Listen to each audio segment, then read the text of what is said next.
Letter writing is an art. So you are going to learn this art from this video today. Uh, Letters are very important means of keeping contact with friends and relatives who are away. We also write letters to government officials, institutions, companies, and editors of newspapers too. Uh, Writing effective letters which make the experience come alive is an art that everyone can master to a great extent with practice. And letters can be classified into two types. One is informal letter, the other is formal letter. Informal letters are written to our near and dear ones, our loved ones, relatives, friends, and all. But we are going to focus on formal letters today. Now, formal letters are written. These are the letters written to government officials, business houses, customers, etc. And they are called formal letters because the language is of formal style. That is, the language and tone of the letter are formal, impersonal, or objective. Therefore, no informal expressions, greetings, or contracted forms of words are used. The language is straightforward and to the point. It may be strongly worded if need be, like in complaint letters, but we can never be impolite. Okay? So we write letters to get our problems addressed, to give any information, make job applications, appeal to others, express our views on public issues, supply or book orders, sell products, make inquiries, etc. Now I will give you the format of a formal letter. Format of a formal letter.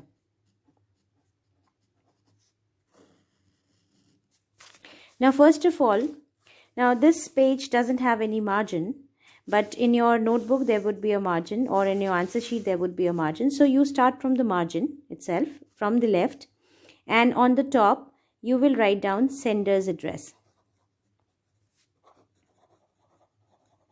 That means address of the person who is writing the letter.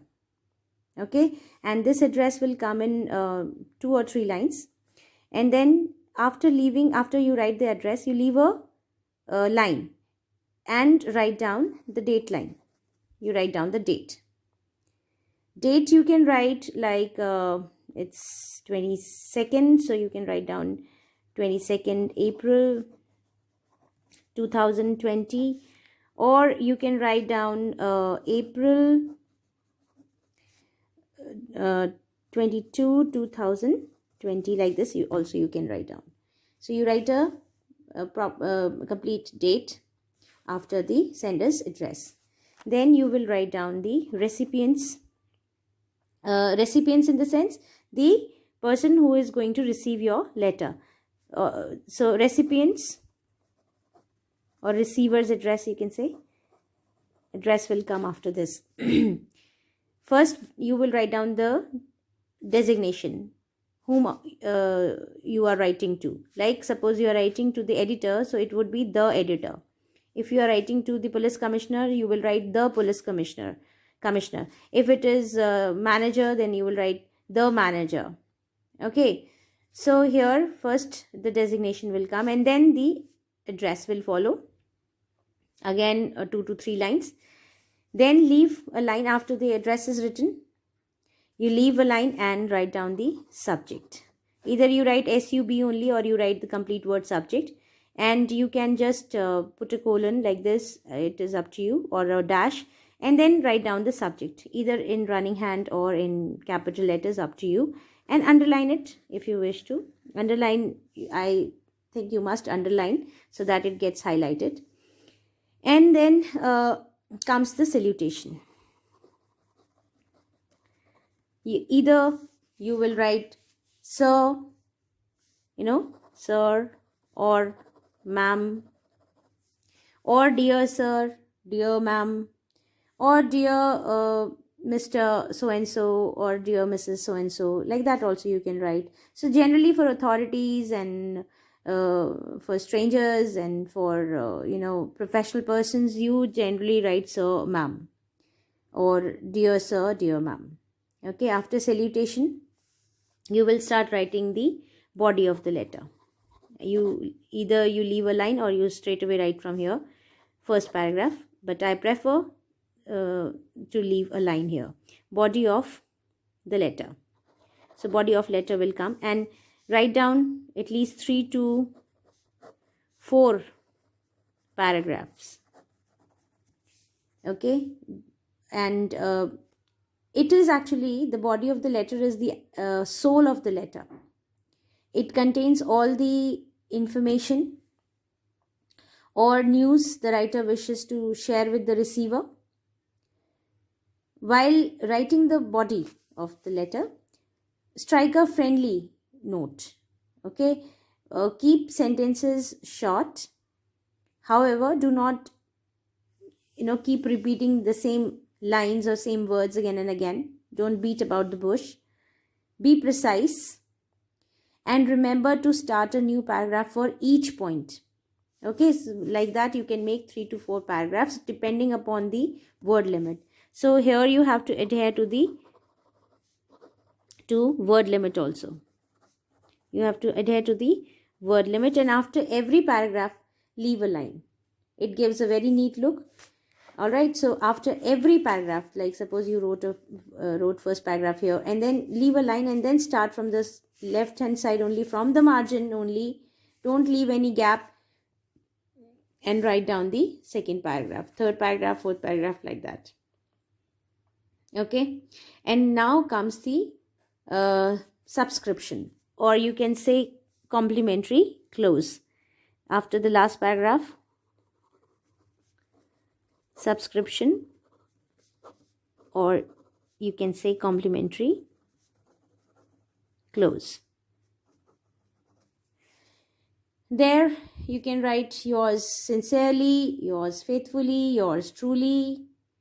Okay, and in case of principals and teachers, you will write yours obediently.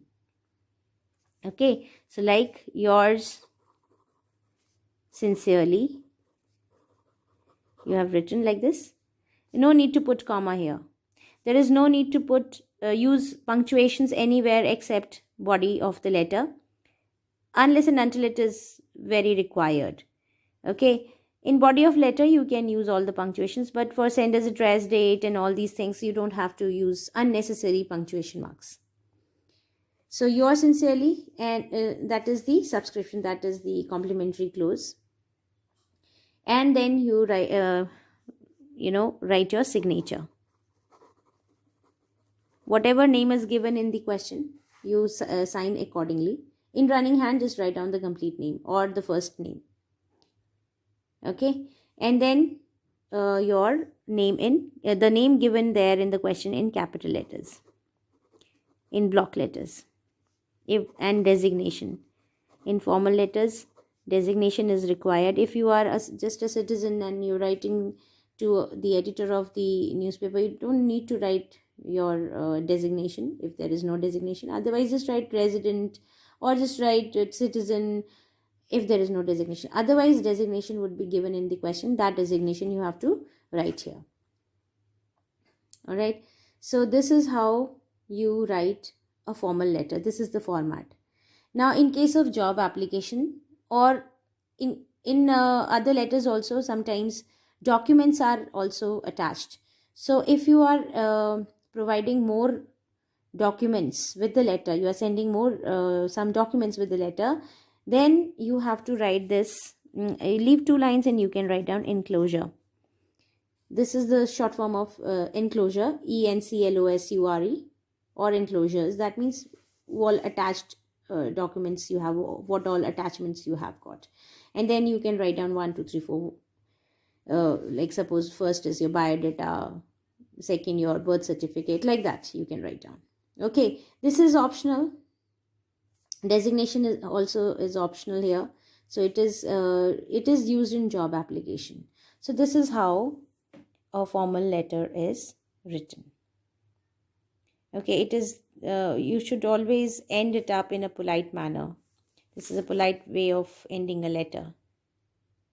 And it should, this subscription, complimentary clause should match with the salutation. If you are writing dear sir and dear ma'am or dear ma'am, then you must end it up with yours sincerely or yours faithfully.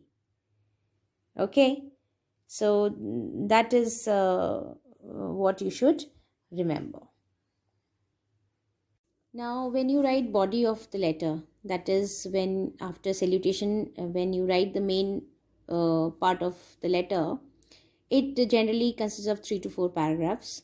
First paragraph should ideally be the introductory paragraph. That means you have to introduce, the subject there.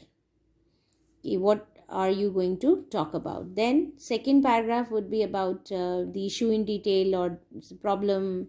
Then third paragraph or second paragraph can be divided into two. Third paragraph can also be divided into two. It is up to you. Then third paragraph is about what is expected of the receiver of the letter, or suggestions or remedial measures. So all these things will come in the third paragraph. Then minimum is 3 paragraphs. So you have to write 3 paragraphs. Okay, adhering to the word limit. If you can write more, you can divide the second paragraph into 2 and then third paragraph into 2. If they're like that, it is up to you, but you have to take care of the word limit. Then one more important thing is expression. Expression is, the idea should be expressed in a logical sequence. Logical sequence, that means relating to the problem mentioned or relating to the topic. It should be relevant. Then coherence should also be there. That means it should be in unity with the subject, and continuity of the logic should be there. And you should take care of the usage of grammatical structures. Grammatical structure should be correct. So a formal letter should always be precise, to the point, crystal clear and easy to understand. And your handwriting should be legible, very neat and clean. And please do not forget to leave line after every paragraph. Use of punctuation marks has been done away with while writing the address and salutation, so that you have to remember. Every section of the letter begins on the left hand side. Every section, whatever you write, it is beginning with the from the left hand side. So this is the modern format. So don't mix it up with the traditional one. So every section of the letter begins on the left hand side. Provide adequate space between sections and paragraphs. Okay, that means you have to leave lines in between. Whenever you are changing the section or the paragraphs, you have to leave a line every time. And keep the letter to the point. That is what you have to remember.